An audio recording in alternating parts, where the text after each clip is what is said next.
Commander Zethkar's four eyes narrowed as he studied the human prisoner across the interrogation chamber.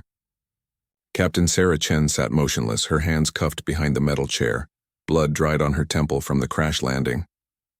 Between them lay a collection of items recovered from her destroyed fighter craft: tactical displays, weapon components, classified data cores, and a crumpled piece of paper that had somehow survived the explosion. "Your fleet surrounds our homeworld," Zethkar clicked through his translator, his chitinous fingers drumming against the table. 47 of our defense platforms destroyed. Thousands of our warriors dead. And yet you carried this. He gestured dismissively at the paper. "Explain." Chen's eyes flicked to the drawing, crude crayon strokes depicting stick figures under a yellow sun. A little girl with pigtails held hands with a tall figure labeled Mommy in shaky letters. Hearts floated around them like confetti. "My daughter drew it," she said simply. The Veltar interrogator hissed through his breathing slits. Sentiment. How perfectly human. He activated a plasma torch, its blue flame dancing inches from the paper. "Tell us the location of your command ship, and I won't reduce your offspring's artwork to ash." Chen's jaw tightened, but she remained silent. "Curious," Zethkar mused, increasing the flame's intensity. The edges of the paper began to curl from the heat. "Your species conquers worlds, burns cities, shows no mercy to the weak. Yet you treasure such meaningless scribbles." "It's not meaningless." "No? Then speak. Save your precious drawing." Minutes passed. The flame drew closer. Chen's breathing quickened as the heat began to singe the paper's edge, but still she said nothing. Zethkar's mandibles clicked in frustration. "You would watch it burn rather than betray your military secrets? This makes no tactical sense. You wouldn't understand. Try me, human."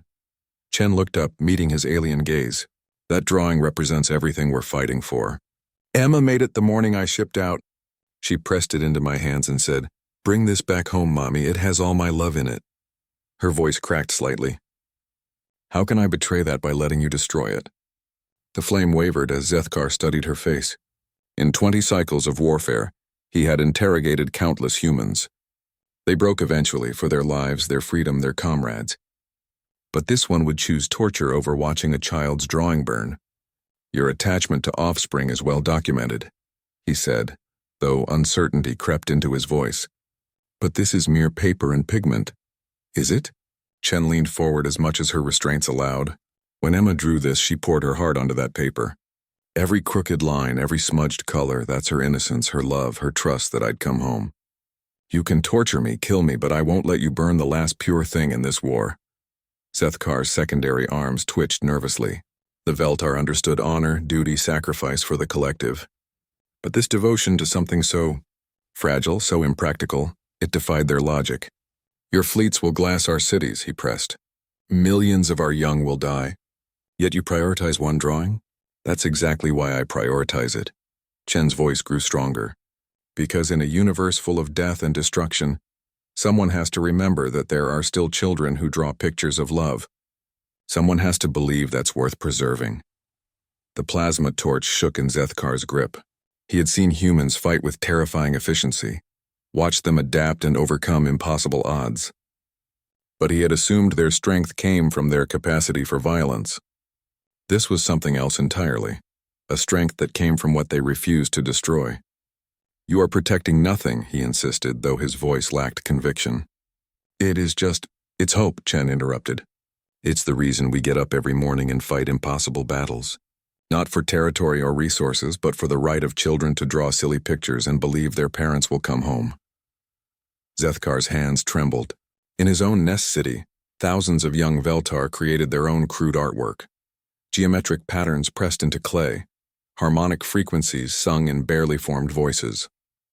He had dismissed them as developmental necessities, evolutionary waste. But watching this human risk everything rather than see her child's love destroyed, he began to understand. The drawing wasn't just paper.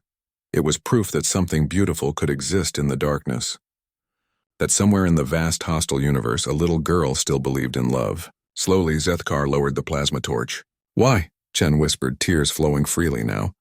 The alien commander's voice was quiet when he spoke.